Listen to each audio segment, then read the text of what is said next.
Hello, everybody. Welcome to another episode of the Thriving Adoptees podcast. So today I'm delighted to be joined by Danielle Gletow.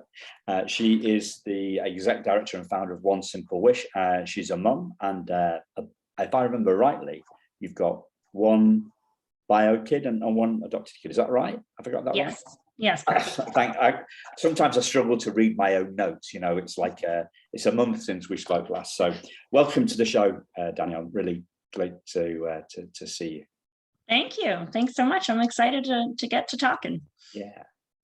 So can you tell the audience a little bit about yourself? Sure. My name's Danielle Gletow, and I am, as you said, I'm a mom of two. They are both 14 years old right now. Every year during the summer, my girls are the same age, which is pretty awesome. One is by my biological daughter, and the other was adopted through foster care. I was a foster parent for a few years. Both my husband and I were foster parents after just deciding that we wanted to be involved in the foster care system. There was no real, I think, exciting story behind that, but it definitely opened our eyes to a significant problem and in our society. Here in the United States, at that time, at any given point in time, there were over 500,000 kids in the foster care system. And we wanted to, be part of helping out. We also wanted to adopt, and I know that's kind of a controversial entryway into foster care, and we could certainly talk about that. But we did ultimately adopt my daughter.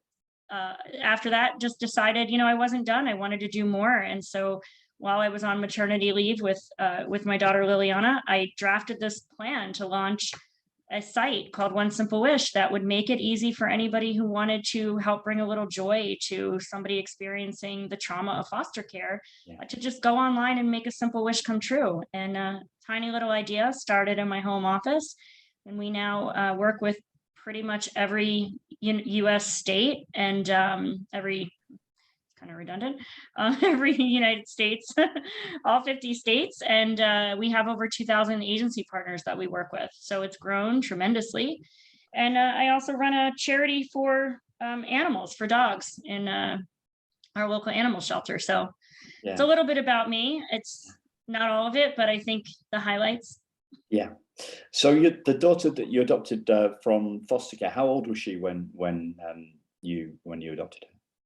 So she actually was placed with us at 3 days old, so right from the hospital, and her adoption was finalized when she was 2 years and 1 month. So 2 years, 1 month in foster care, and then it finalized. Yeah. 2 years. Sorry, just to be clear, 2 years with you. Yeah.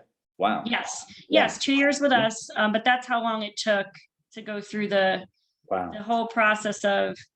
There were, meets in the beginning, scheduled meets with bio mom, and then those weren't happening. So then they were, staggered out further. Then it was the search for additional family that might be out there that might want to adopt. So it was very much a, kind of on edge for at least the first year to 18 months. After 18 months, we were fairly, certain as I guess you could be before a judgment is made, that her adoption would take place and would be finalized. But leading up to that, it was scary for us because her plan was a dual, and right from the start, it was a dual plan of reunification and adoption. Wow. So how did you get through that scary time? I don't know. I think, I really don't know. That's a great question. I was definitely nervous. I remember I would join what we have here called the Child Placement Review Board. I would join those calls to listen in on, and to be able, I was able to share just a very tiny bit of my own perspective on her case, which was interesting considering I was the person taking care of her. Right? That's a nice way of putting it, Danielle.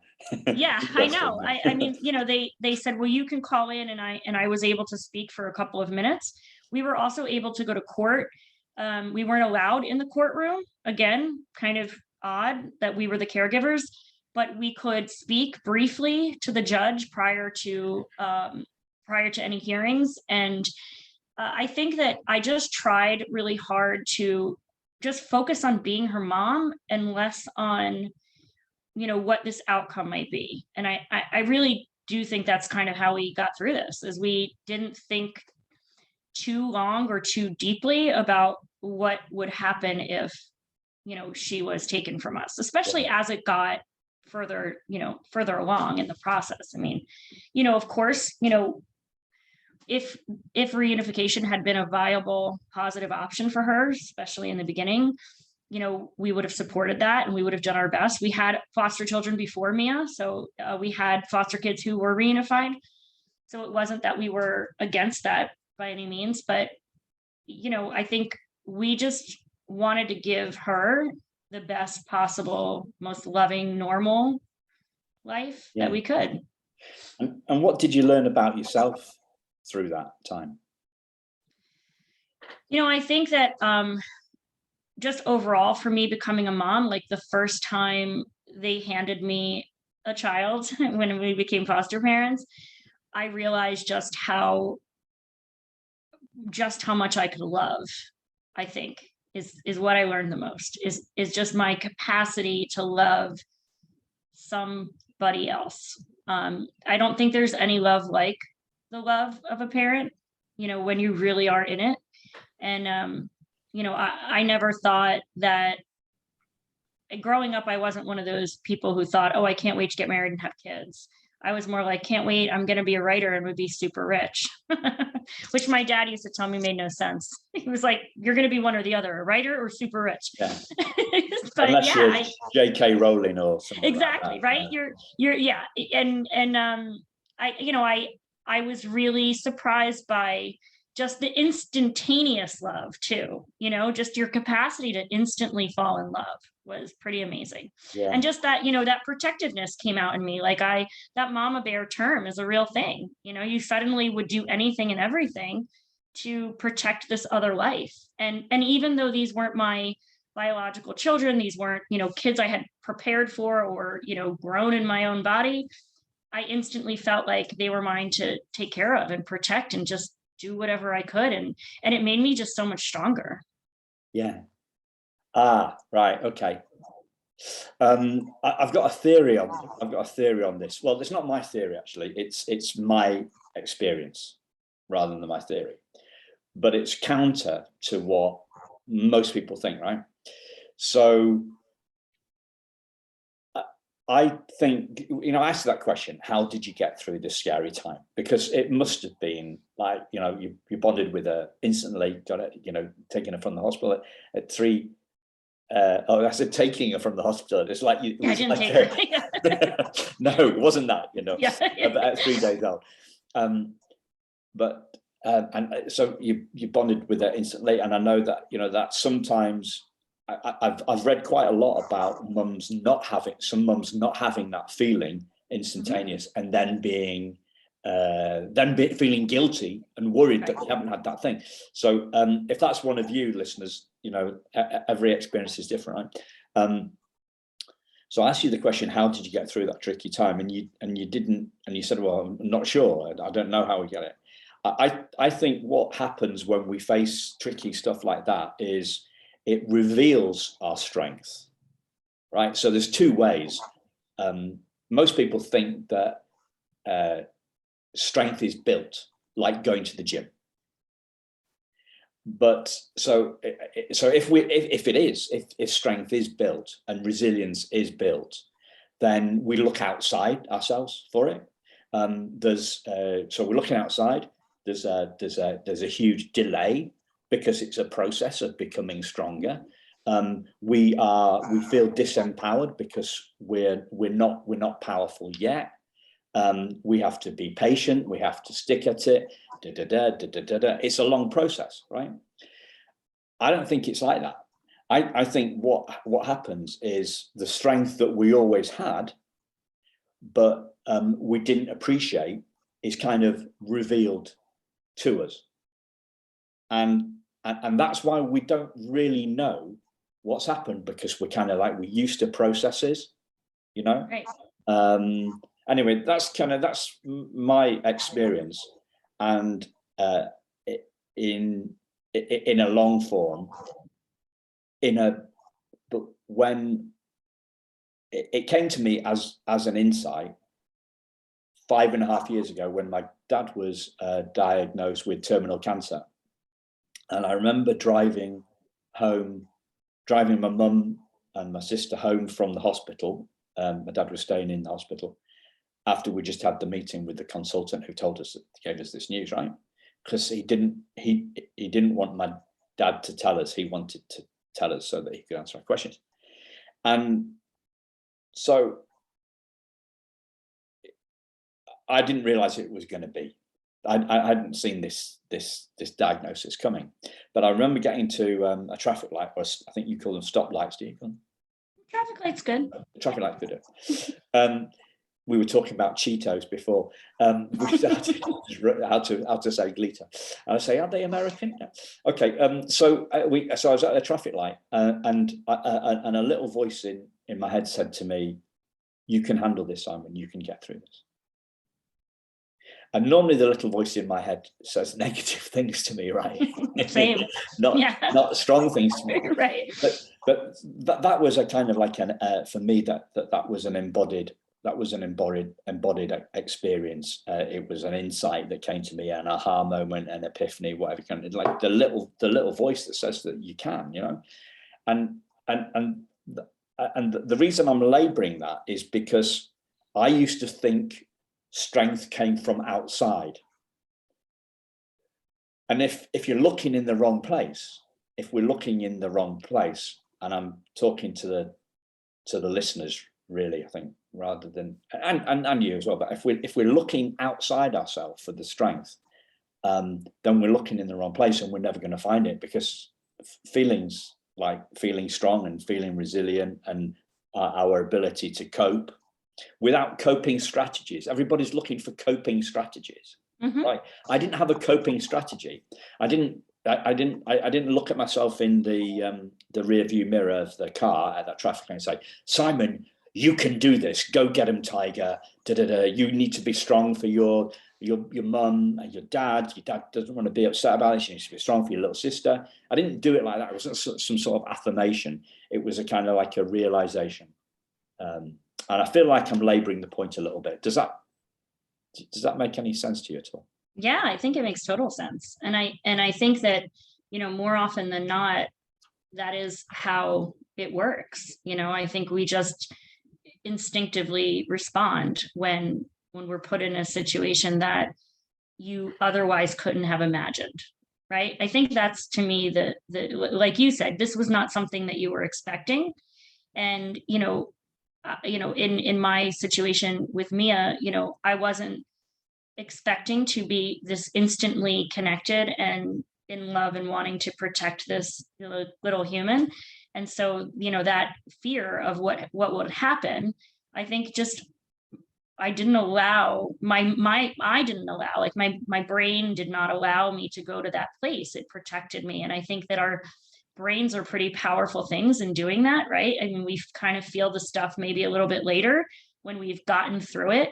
My husband had a massive heart attack almost 2 years ago. And it was a very similar kind of reaction. Like, oh my God, like I'm sitting here, I'm watching him, he's on a table and he's coding. And we have these 2 kids, and like, how will I get through this? How will I go tell them? And it just sort of kicks in this feeling, this knowing, I should say. It's not a feeling, it's a knowing, right?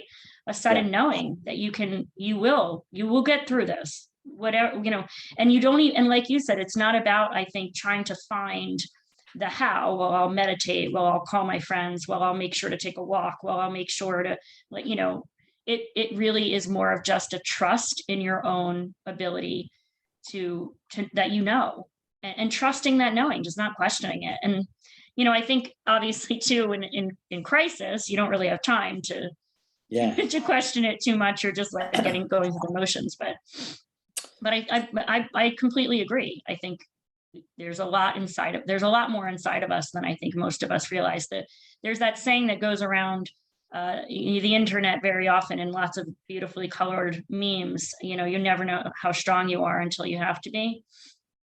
Something like that. But I believe that. Yeah. It's fascinating for me because as you were talking, I was thinking about heart over head, right? The love, your heart being stronger than your brain.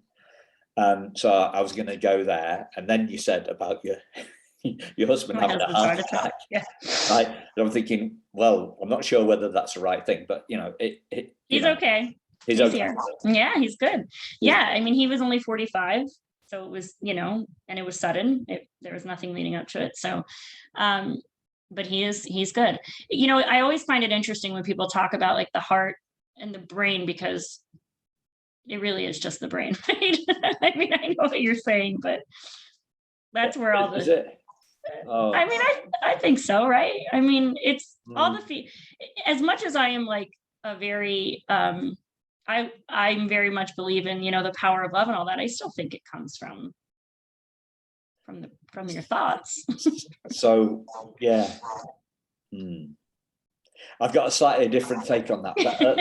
Let me. I heard some really scientific guy talking about this stuff, and he was talking about left brain versus right brain, and essentially, you said you wanted to be a writer when you told your dad you wanted to be a writer and made loads of money when you grow up. That creativity side, the creativity, the intuition, the imagination, the gut feeling, the imagination, all that sort of stuff is kind of like is right brain, isn't it? And left brain is that's the narrator, the inner critic, and the voice in our head that says that we can't do stuff, and that's the one that we're not born with, that, are we? Because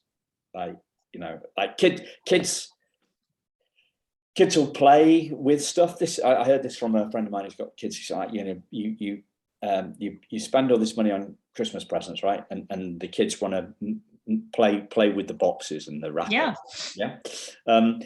So that sort of exploration and playful side, that kind of right hand brain side, seems to be innate, whereas the left hand side of the brain, the rationalization stuff, that's something that's learned. We learn that from the world around us. We learn to be afraid from the world around us. And the story that always pops into my head when I get anywhere near this is the child that falls over in the streets, that just trips, right? I'm not talking about tripping on the road. I'm talking about in in an area of no danger. The child, so running down the ramp to the swimming pool, right? There's no cars that are going to mow her over or anything like that. But she falls down, and I saw this happen. She falls down, and she's okay, and then she sees the look of anguish and scare and fear on her mother's face. And she learns, and then she starts crying because she realizes that her mum's upset, and it rubs off on her, and she learns that. Learns that fear of the world. I mean, I do.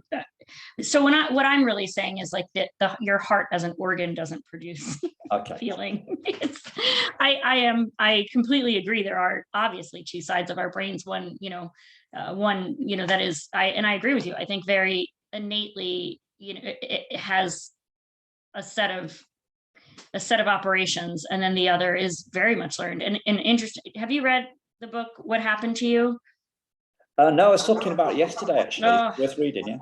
So yes, so read it. So Bruce Perry, Dr. Bruce Perry, and Oprah. And Oprah, yeah. Yes. So it's a very good read. It is very much about this but the study of how we learn response to trauma, and everybody has trauma. So the What Happened to You, the title is basically the theme throughout the book, is that we should all be approaching every situation and every person, not with what is wrong with you or why are you like this, but what happened to you?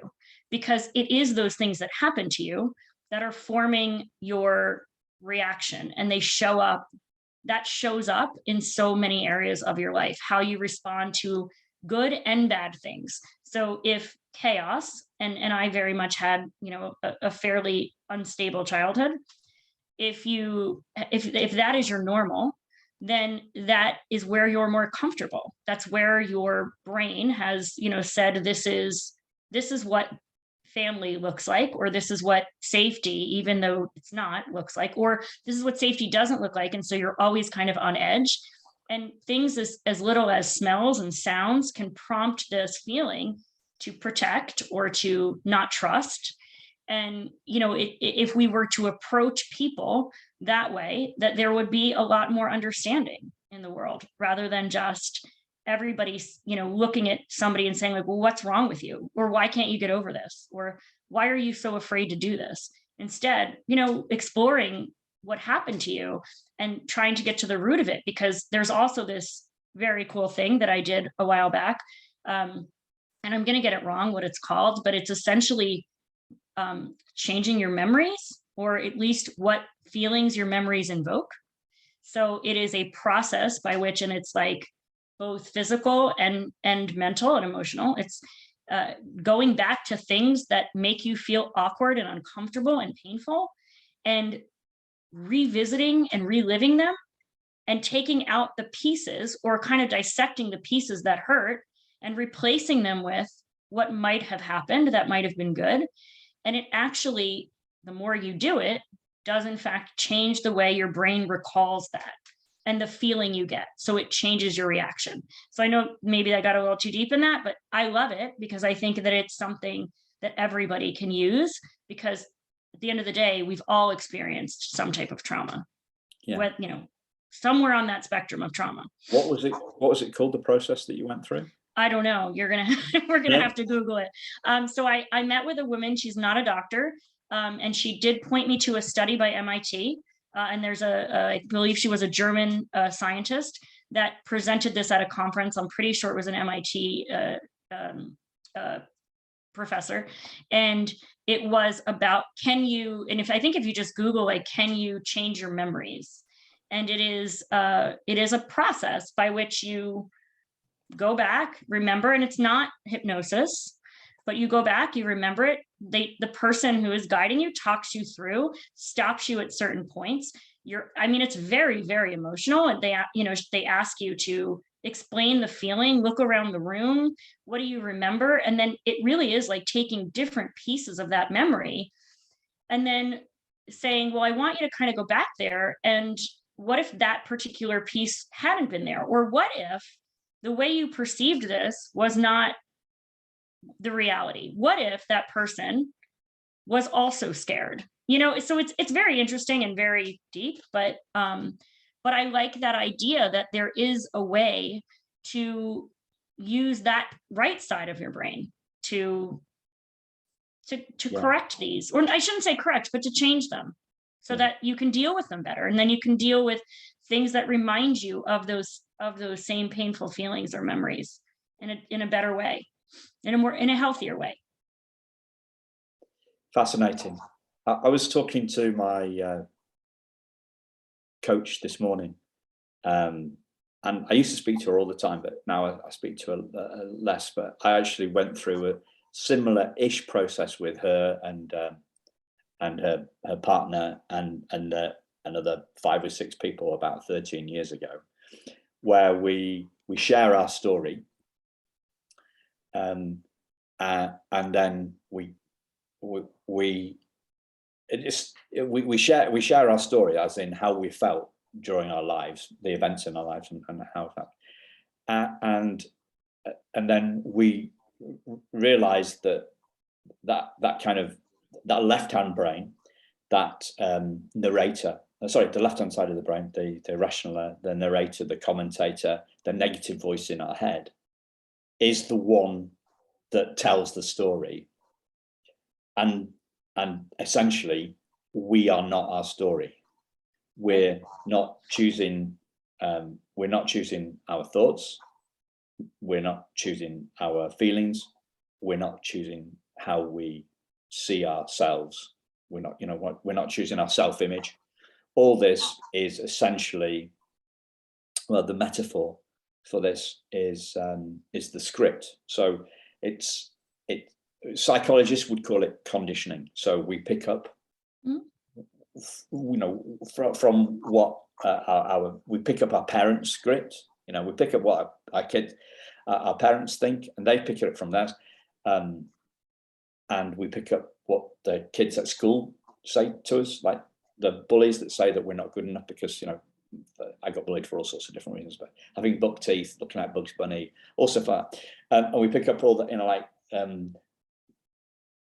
I always I use a frivolous one, right? I'm no good at DIY because I remember doing woodwork when I was 12, and Mike, this friend of mine, Mike Brown, finished my woodwork stall, and I've never gone near anything to do with DIY ever since, right? So there's some silly stuff, but there's also some serious stuff.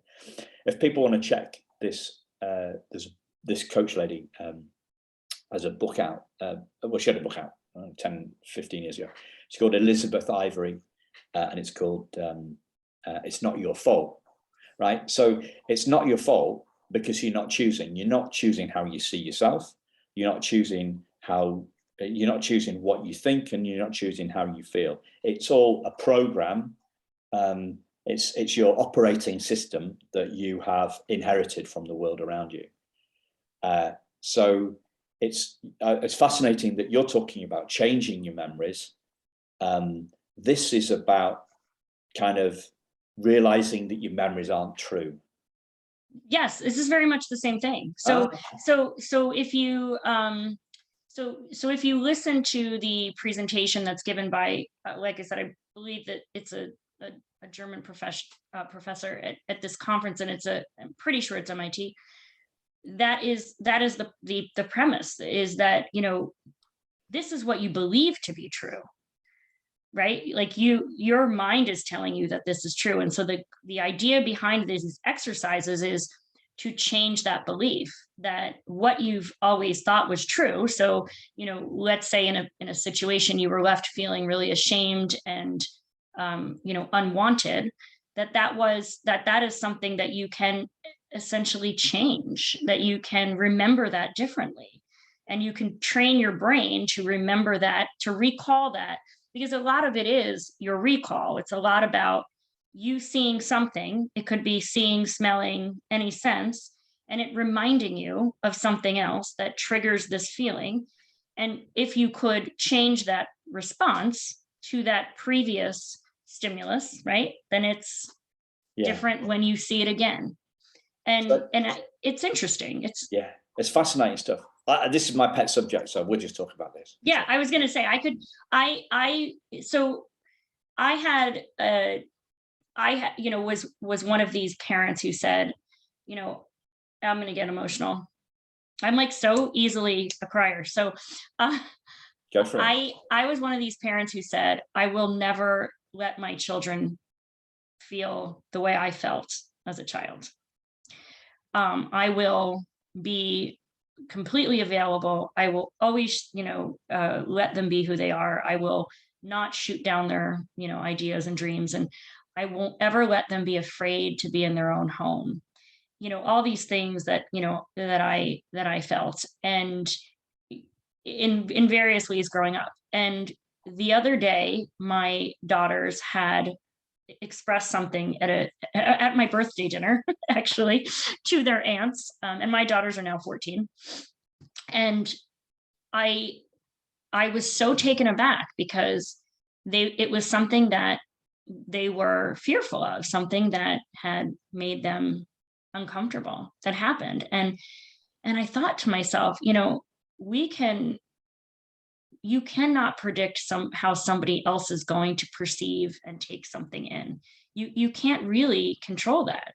As much as you love, as much as you protect, it is an individual thing, how you see the world around you, how you take, and again, I don't know how, they both grew up in the same place, but it was just it was really eye-opening to me that, you know, I'm thinking I've done all these things to shield them from those feelings. And you really can't completely shut those feelings out, you know, those responses. Well, and that's a scary thing as a parent, I think. So I don't know if I told you last. I think I did, because we're talking about dogs. You're talking about the pet, the rescue thing. Yes. So we've got me and my wife have got 2 dogs and 2 pigs. So I am not qualified to talk about this stuff at all, really, in terms of how parents think about it, other than by saying what other people do. This coach lady, Liz, who wrote the book, and there will be a link in the notes. I can't remember if I said that or not. Link in the show notes if you want to check it. Yeah. Our opening conversation every time I speak to her is, she says, "How have you been?" And I say, "Up and down." And she says, "Me too. Isn't that great?" Or what did she say? "Me too. Welcome to the human race," right? So the central premise is, right, if you're, this is right, I'm just going to slow this right down. If you're okay with not being okay, you're always okay. Mm-hmm. Right? So that's one thing. Now, that sounds really like glib and stuff, but you know, like, what we resist persists. So if we're resisting a feeling, I can't bear to feel this way, that actually locks it in place. And you know, if we're trying to change, a feeling, if we're not happy with, you know, I used to worry about worrying, for example. Yeah? Me too. So it becomes like a snowball of worry. You know, like I talk about the trauma ball, right? So it's like a snowball. Because you're up in New Jersey, if I remember rightly. So Yes. you get some cold weather. We get some snow. Yeah. Snow, right? So you know, like you scoop up some when you're a kid, not when you're a sassy 14-year-old girl, I'm sure, but you know, when you're a 10-year-old lad like me. I'm 55 now, but you know, like so you get out for a snowball fight. It's the done thing. You have a snowball fight with the school next door, right? Or you meet in neutral territory, like a field, and have a snowball fight.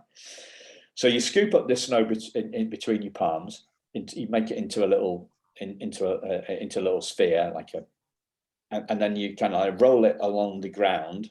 If you're making a snowman, and it just gets, if you're making a snowman rather than snowballing, I'm getting my metaphors mixed up here.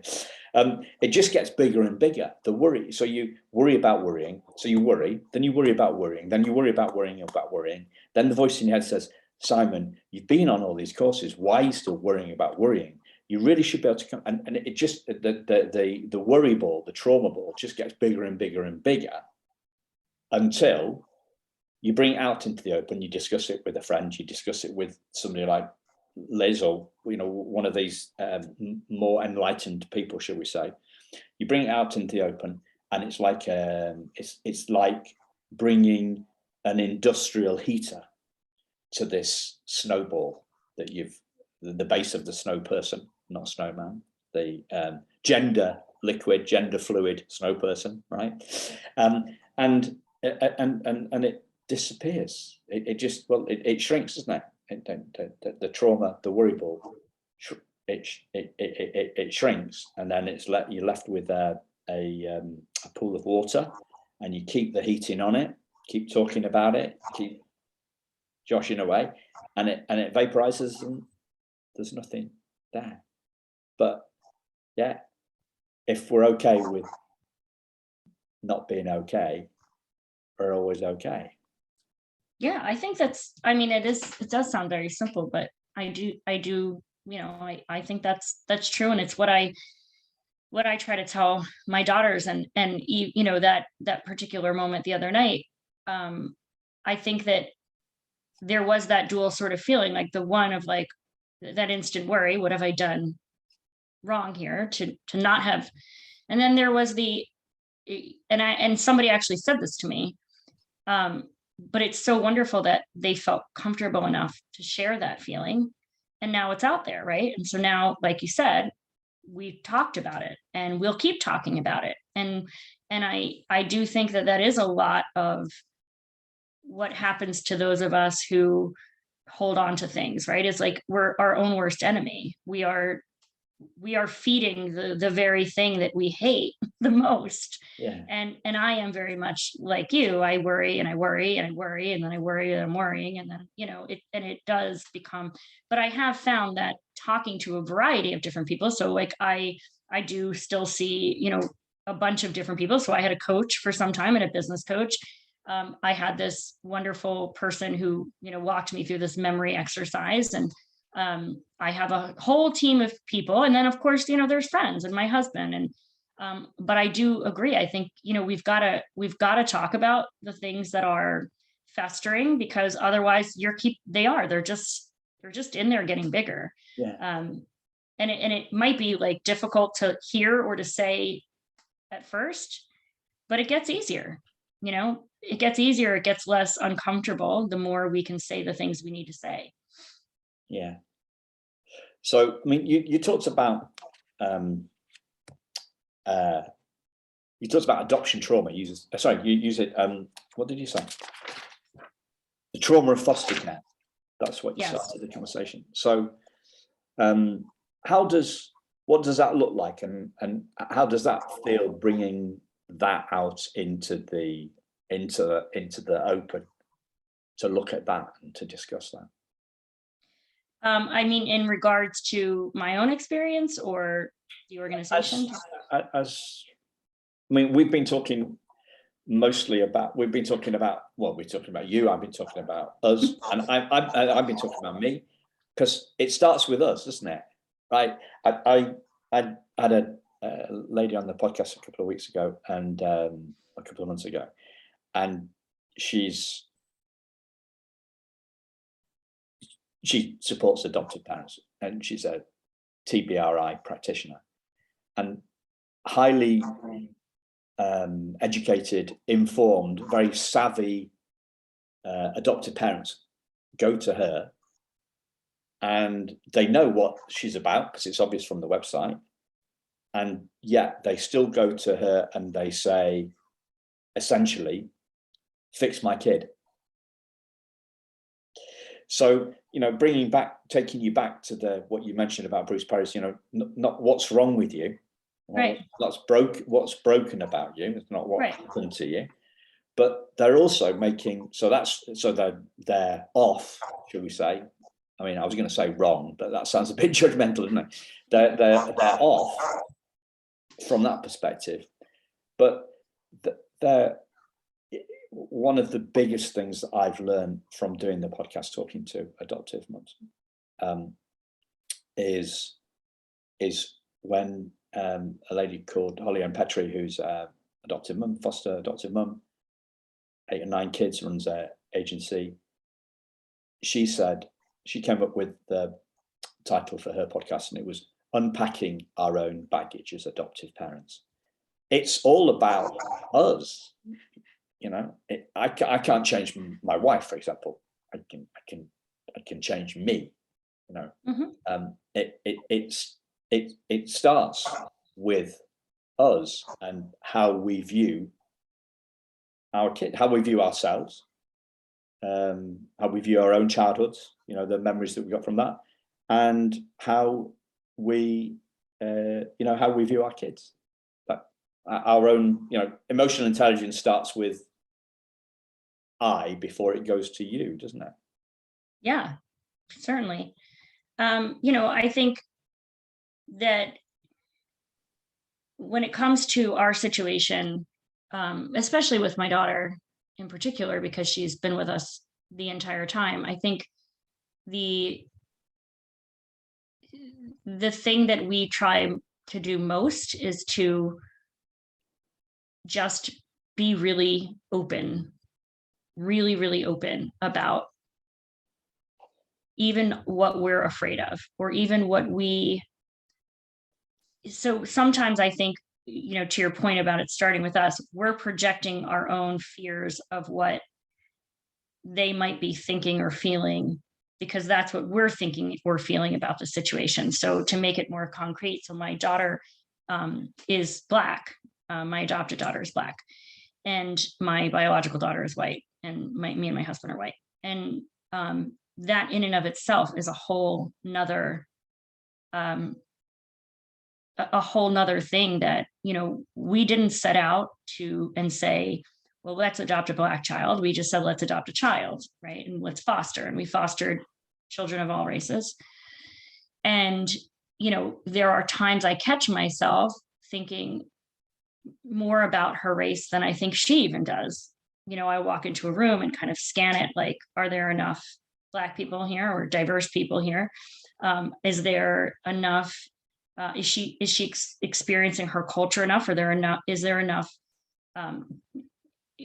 Do I know enough about her hair, her skin? Which, I did do research, I did listen and learn, but I think that as she's gotten older, what I've become okay with is that I'm going to screw this up a little bit because we all are, right? But if I am doing it openly and I am trying to be quiet and listen and not project so much of my own fear of what this might look like for her. And I think that maybe goes for, and I'm not saying that this is necessarily a trauma, but I think it is. I can't imagine what life looks like for her from her perspective. I think that any situation like this, if we are approaching it instead of like, this is wrong or broken or it needs to be fixed, but instead, moment by moment, let's talk about it if you need to or want to. And I'm going to talk about it and be okay with the fact that I might say something really stupid, but be okay with the fact that that might be stupid. But we keep that open. It all goes back to, I think, what you said about not holding things in. One of, I think, the biggest, things that hurts us is when we just don't say the things that we want to say because we're afraid they're the wrong thing. But I almost feel like nothing is the wrong thing except not saying anything. So, that's what I think is the wrong thing. So we have since Mia was a very little baby, have been very aware of the fact that her experience would be different, for so many reasons, but that, it also might not be, and it might be us overthinking it. And so, we just check in at times where we think, something might need to be discussed, and sometimes it does, and sometimes it doesn't. Sometimes she looks at me like I'm crazy. There was actually, this I think is a good point. And I know this isn't necessarily answering your question about trauma, but I think that as an adoptive parent, this is, and a lot of, there are a lot of interracial, transracial adoptions, that there was somebody who had said to me, maybe, Mia would feel more comfortable going to another Black woman to do her hair rather than you. I've been doing her hair since she was a baby. It might be more comfortable for her. And, actually, someone didn't say it. I read it in a book. And it was called, I'm not going to say the book because I don't agree with it. And then I don't want to, but anyway, so I read it in a book. And then I, started panicking, of course, like, oh my God, have I been making her feel inadequate, whatever, this whole time. And I said to her, Mia, if you want, I can find a hairdresser, like, a Black hairdresser to do your hair. I don't want you to like be uncomfortable that I'm like touching your hair. And she's like, what? You're my mother. And she's like, I don't want a stranger touching my hair. And it's like, that is, that was that one.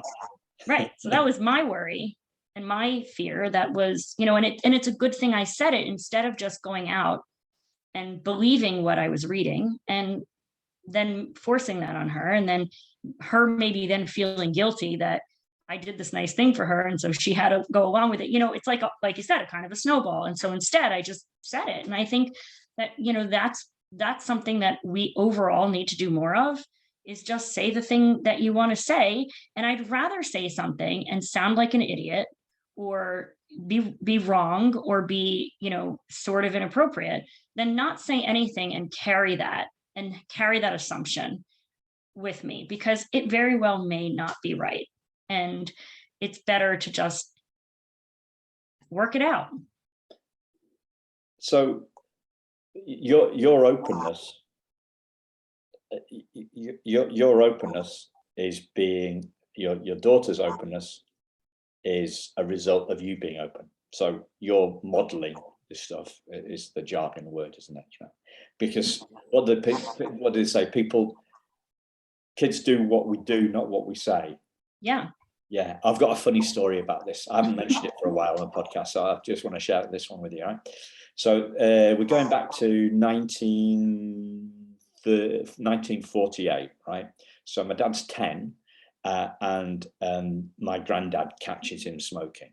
Okay, so and he's been told, no, this isn't what you do, right? So my granddad puts him, different times, okay, 1948, my granddad puts my dad over his knee and smacks him on the bum or whatever, whilst smoking a cigarette. And yeah, kids do what we do, and on the flip side of that is I can go really woo woo and quote Gandhi, my only quote I know from Gandhi, which is, be the change that you want to see in the world. So it works both ways. It can work a very inappropriate smoking stories from the last century or Gandhi, but modeling is what it's all about. We're kind of like, we go in with our instinct, raising this stuff up, not being afraid to get stuff wrong. What did it say? Failing forward. All that sort of stuff. And that isn't that what we want for our kids?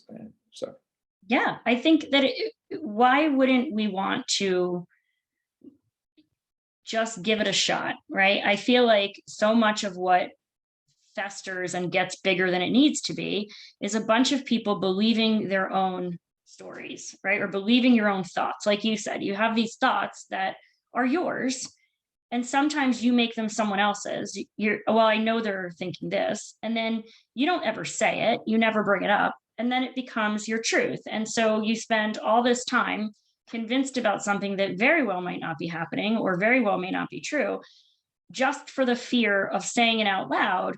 And I don't know, being proven right or wrong. What are you more afraid of? But I think regardless, it's better to just say it. And I've said this so many times, because when you have a child of a different race, people are very awkward around you, no matter what. I mean, for even the ones close to you, will say and do things. And I'm almost more appreciative of the people who say the really dumb things, because at least they said it, and then we could talk about it. And I don't shame them for it. I'm not going to make you feel bad or like a jerk, but I do think that it's better that you said it than, giving me some weird like nod or go and say it to somebody else.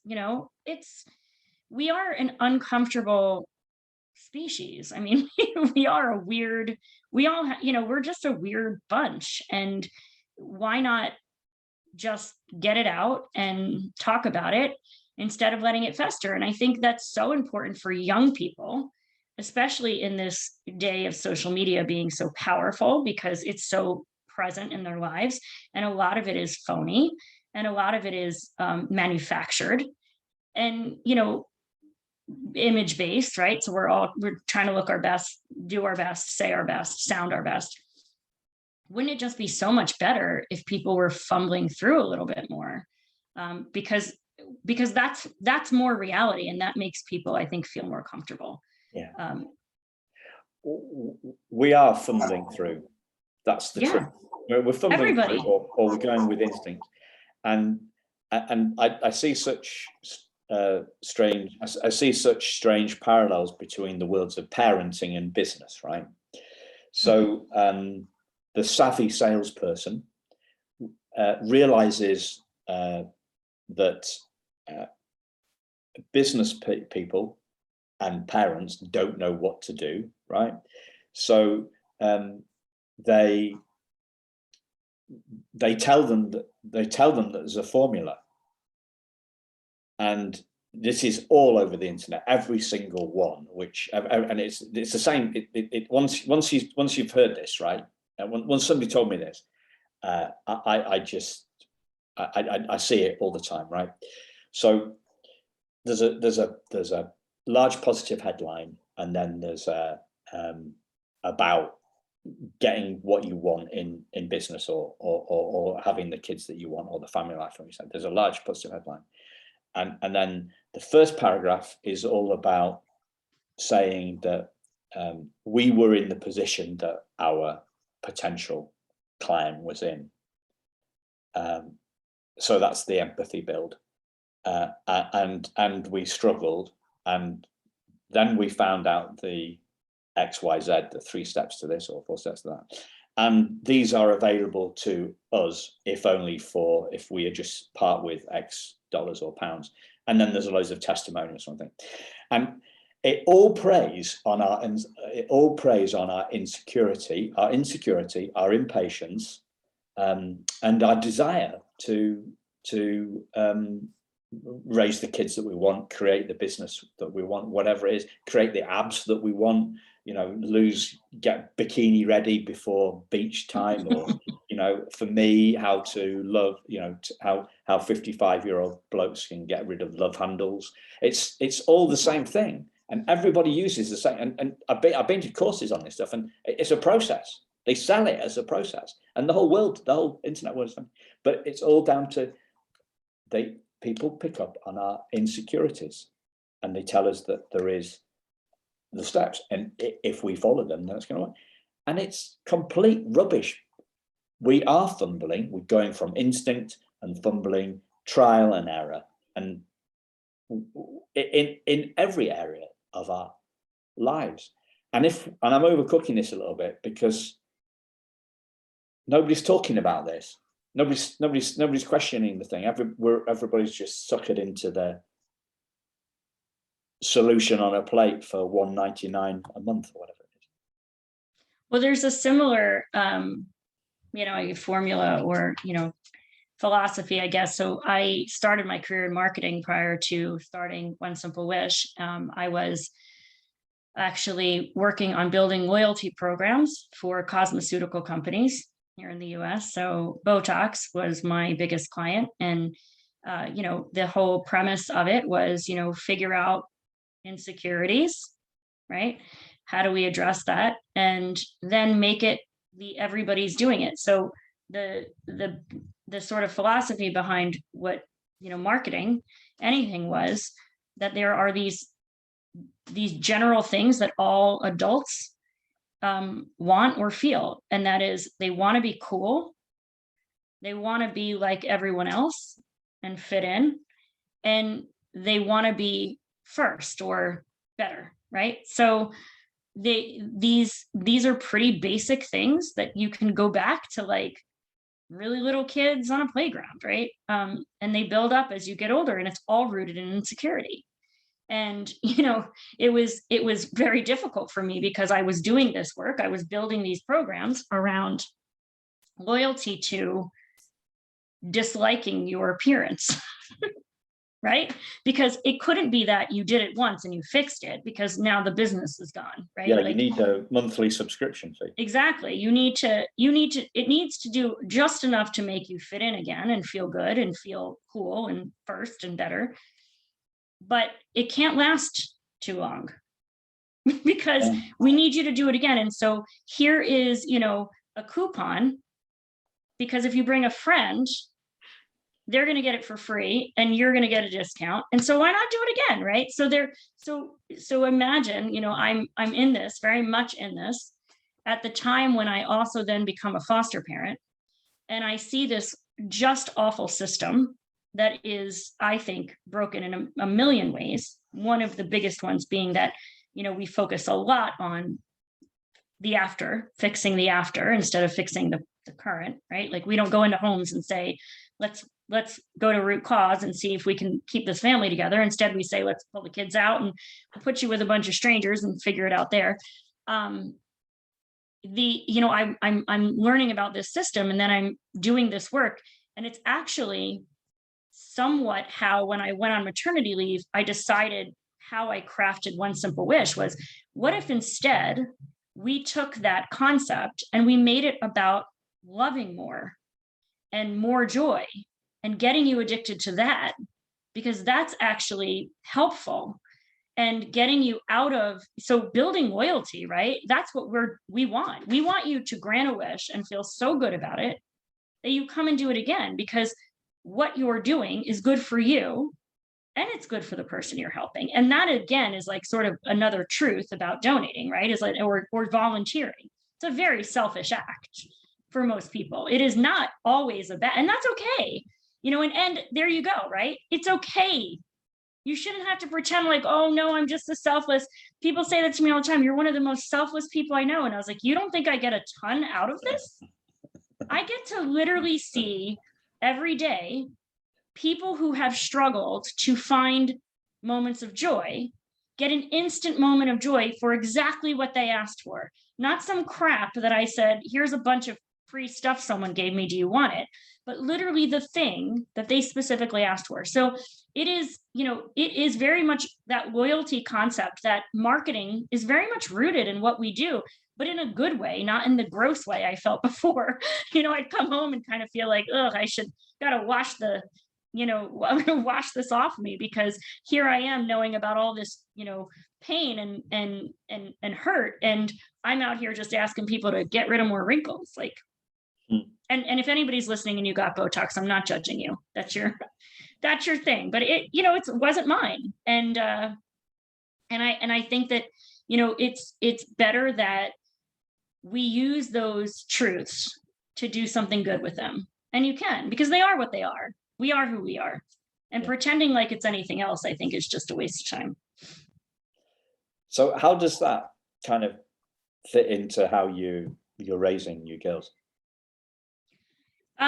So I think I am trying to teach my girls, or I shouldn't say teach, because I do very much agree with you, right? To show them that also being imperfect, and I have friends who hide from their kids any moment of sadness or grief or self-hatred or fear. I don't want my kids to see that. I want my kids to see all of it, because I don't want my kids to then feel those things and think, oh, well, my perfect mom over here never feels that way. She doesn't cry. People don't hurt her feelings. She doesn't ever feel not good enough. She doesn't ever mess up. I think, boldly being wrong, boldly being awkward, and, of course, at the right time, right? I mean, I'm not suggesting that you tell your 5-year-old everything. There's a time and a place and an age and all that, maturity level. So it shouldn't even be age, right? Some kids mature faster than others. Wait till 7 years and 2 months. That's the golden time, apparently. No, I'm joking. Right. No, there's not. So I have tried this entire last, 15 and a half years that I've been a parent, because, we had children before my girls, to just be as much myself in all the ways that it is good and bad as I can, and to be open about that. I know they're good and bad. I curse like a sailor. It is horrible. And oftentimes people will say to me, oh, you're just such a nice person. Is there anything like you don't do that's good? And I'm like, I have like the worst mouth. And I always have. I don't hide that from my kids, but I explain to them that it's not my best quality. It's not something I'm super proud of.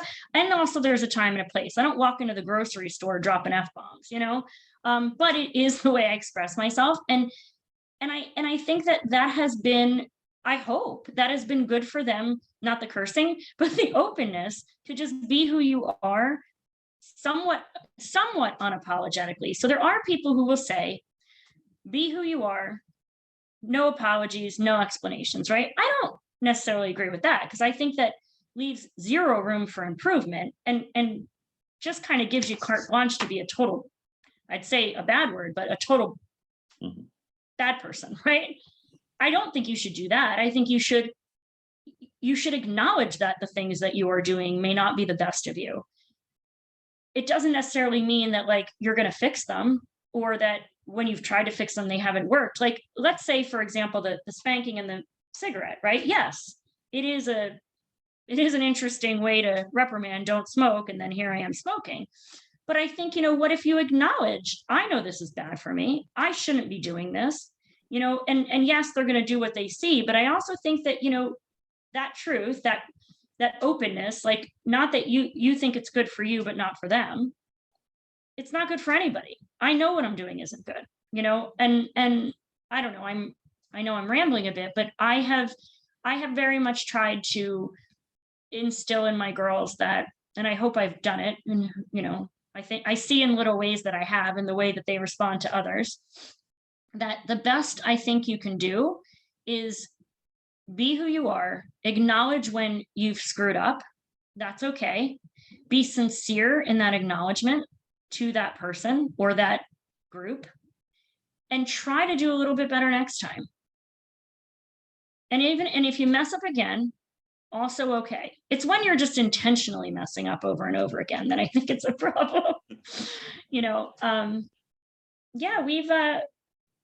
I've seen so many different variations of, and read so many different variations of childhood, and what it can be in a positive way and what it can be in a negative way over the course of the last 14 years running this organization, and the interactions that we've had. And I really still believe that it all comes down to moments, and there is nothing is perfect overall. It is all about the moment. And just recently I write it's not a blog, an email message every week to our supporters, to our community partners, to our young people. And last week's, it was my birthday, and I wrote about how your birthday always falls on the same day, right? Your birthday does not care if this has been a terrible week, or you're bloated, or you lost a job, or somebody hurt you, or they don't. It is when it is. And most of the time I'm one of these really obnoxious birthday people that's like, it's my birthday month and it's my birthday week, and I have celebration after celebration. And I think, just sidebar, some of it comes from, I was very suicidal as a teen, and I think I'm just so overwhelmingly grateful to be alive that every time I have a birthday, I'm like, I'm still here. This is pretty awesome, right? So yeah. So but this particular birthday, I had a lot of really horrible things happening at once. And for just a moment, I said, hang on, do the thing that you say you want for all of these kids, right? Find a moment and just have that moment. That moment is also good. It doesn't have to be this whole week. It doesn't have to be this whole month. It doesn't have to be the weekend plans all go right. Find this moment. And I love that so much about the work that we do at OSW, because we're all about the moment. We're all about the joy and the love and the hope in a moment. And saying that too is okay. Just because it's all not okay doesn't mean this isn't okay. Doesn't mean that this time of you getting to finally go and, take that gymnastic class you wanted to, and that's your one day a week where you feel present and happy and active and comfortable, that's good too. It doesn't have to be all or nothing. And that's, I think it's our philosophy in the work we do. It's how I try to live as best I can. And again, that means that I'm totally screwing up a lot of the time, right? Because I'm not saying that this is perfect. Like, sometimes I am awful at the things I think I'm best at, but it's also okay. Like you said, be okay with not being okay. Yeah. And I think that's great. And there was another bit. This is a little bit further again. There's a difference between not feeling okay and being okay. Mm-hmm. Yeah. So we aren't our feelings. No, I don't. I mean, I think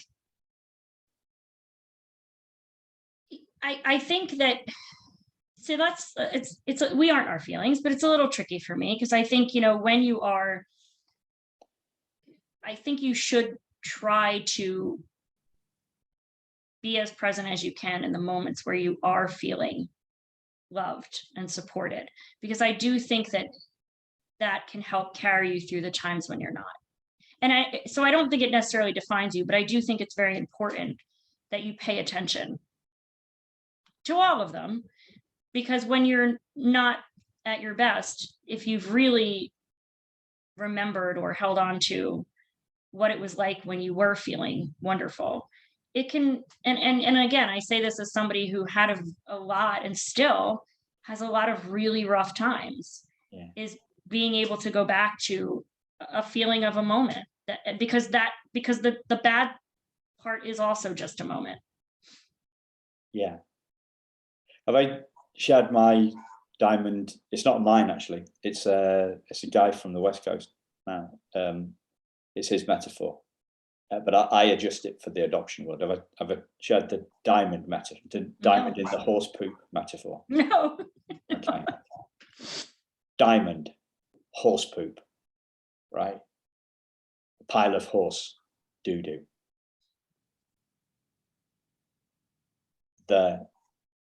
The diamond is who we are, and it's lost in the trauma of the thing.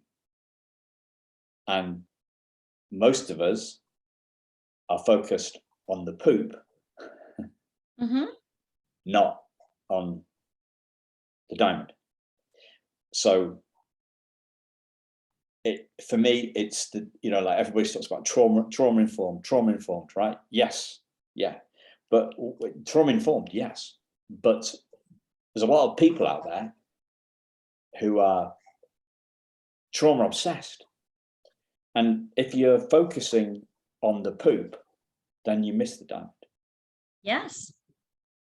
There is a wonderful young woman that I met probably 10 years ago, and she had lived most of her life in foster homes, in and out, group home, foster home, occasional stint back home with bio mom back in foster care. And she, like many who age out of the system, had decided that she wanted to give back and be part of, making it easier, better for those going through it.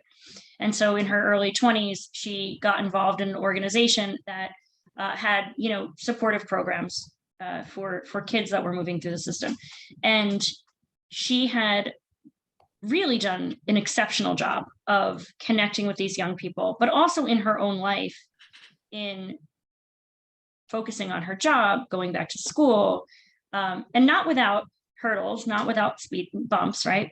But she had gotten through this all, and she had the one last hurdle she had was she wanted to get her driver's license. And so she came to us, and her wish was for lessons, because now she's in her 20s and there's no programs, that pay for this kind of thing. So we paid for her to get her driver's license lessons so she could learn to drive and get her license. And I got to meet her, and I was talking to her about how did she get, a lot of young people who are struggling with all the things they've been through, all the poop, right? Fail to see the diamond, fail to be able to focus there. And I said to her, like, how did you, what happened? Like, what happened to you? And that was way back when, before I even read Bruce's book. So maybe he needs to credit me. I'm kidding. Yeah.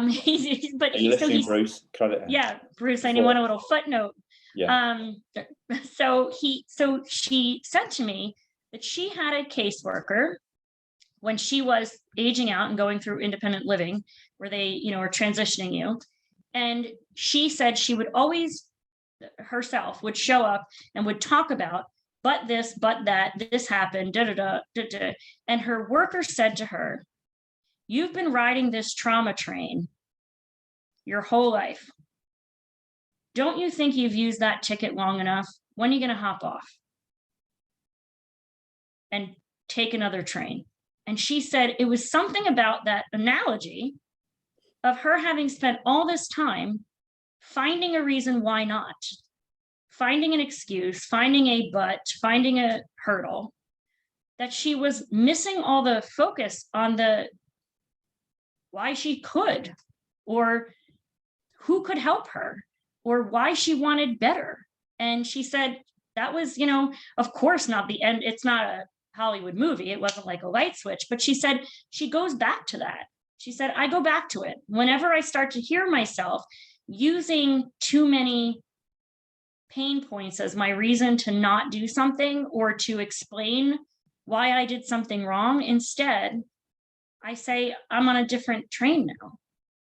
Yeah. And I think it's similar to what you just said. I mean, it's a focus. She knew she had it in her. But it's an insight. It wasn't a strategy, right? This woman said something to her and she had an insight. Yes. It wasn't a strategy. She didn't think, I need to think this differently. She had a new idea. She'd been thinking one way, and then she had a shift in the level of her consciousness.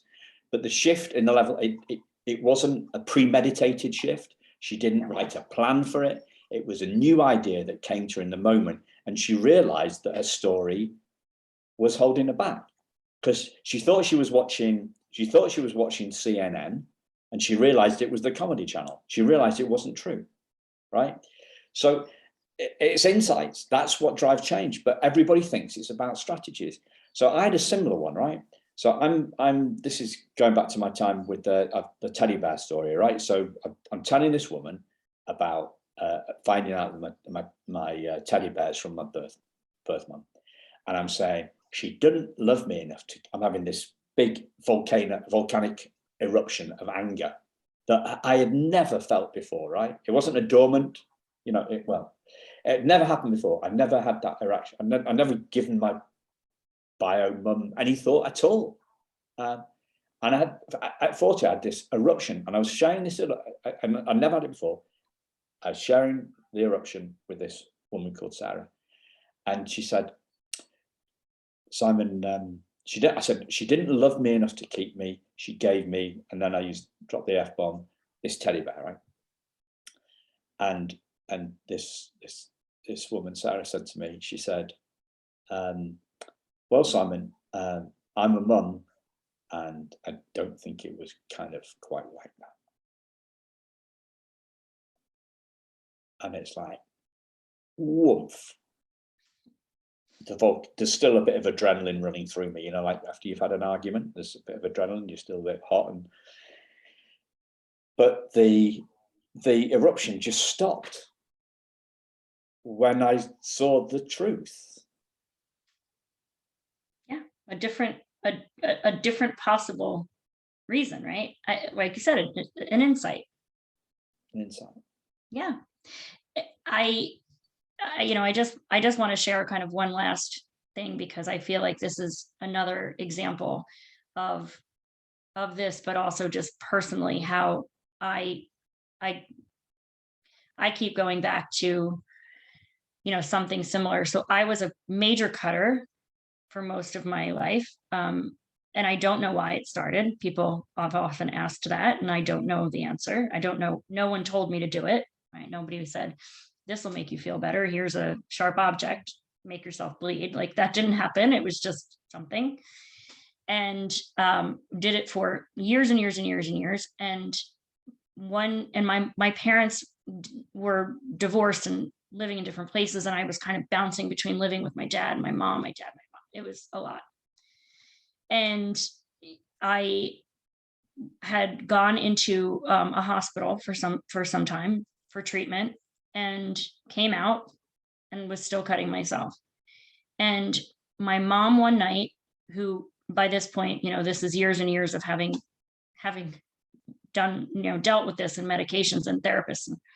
I was in the bathroom and I was cutting up my leg, and she walked in. It was the middle of the night, and I was sitting there, and she looked at me and she said, "You know what? I'm tired. If this is what you're going to do, this makes you feel better, do it." And she went back to bed. And there was a moment where I thought, in that moment, oh my God, like, she's just going to leave me like this. And then almost like seconds later, I thought, maybe I'll go to bed too. And I stopped and I went to bed, and it was kind of like again, this isn't a perfect story of like, and then I never cut myself again. I did. But in that moment, I thought to myself, maybe she thinks that I'm strong enough to do something else. She's tired and I'm tired too. I didn't want to do that. I didn't want that to be the way that I handle these really difficult emotions. And it made me think, just like you said, it just hit me like, oh my goodness, maybe there's another side to this that I'm not seeing. And yes, it didn't stop me forever and ever and ever, but I never forgot that. And it did, in that moment, kind of give me a little sense of like power over my own choices. That what I was doing, that maybe there was another way to address that pain. And that my mom even believed that, because I knew she loved me and she wouldn't have walked out of that room and like let me die. So she was kind of leaving that room and saying, I think you got this because I'm tired. And that was okay, So anyway, there's lots of those little things that sort of have happened through my life. And I think that it's why I feel so connected to the young people that we work with, even though I wasn't myself, in foster care. I was not adopted.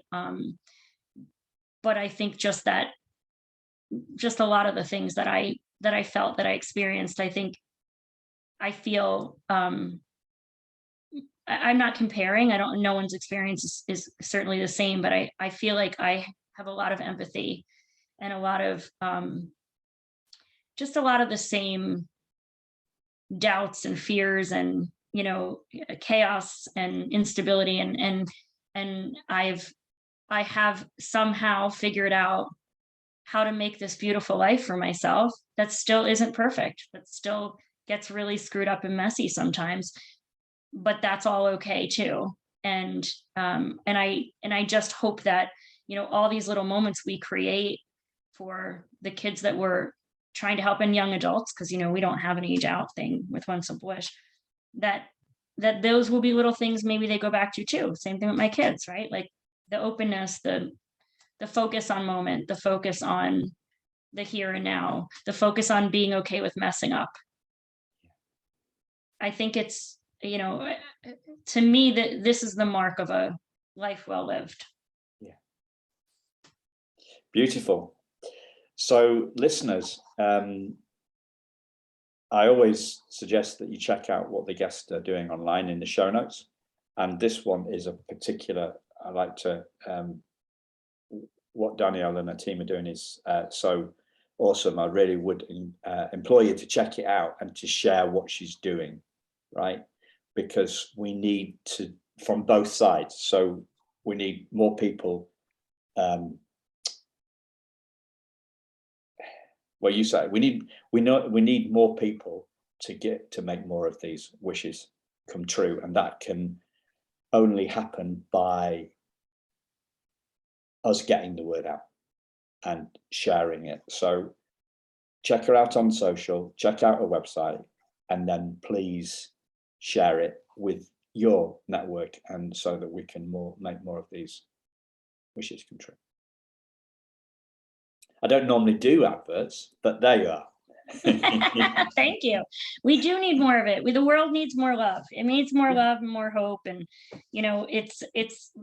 this is a site that I think the work that we do is really for everybody. It's not just for those that we're trying to help, but it's for those who help, because I find so many people go to our site and they read a wish and they tie it back to something that they found joyful and wonderful in their own childhood. And they're so excited to give that to somebody else. And, it is, and it helps more people who need us find us. Yeah. And if anybody listening needs us, it doesn't matter how old you are. If you've ever experienced foster care, you ever had involvement with the child welfare system, you are eligible to be part of our program. And we hope to bring this worldwide. We got to do it. Thanks a lot, Danielle. Thanks, listeners. Thank you. We'll speak to you very soon. Bye now.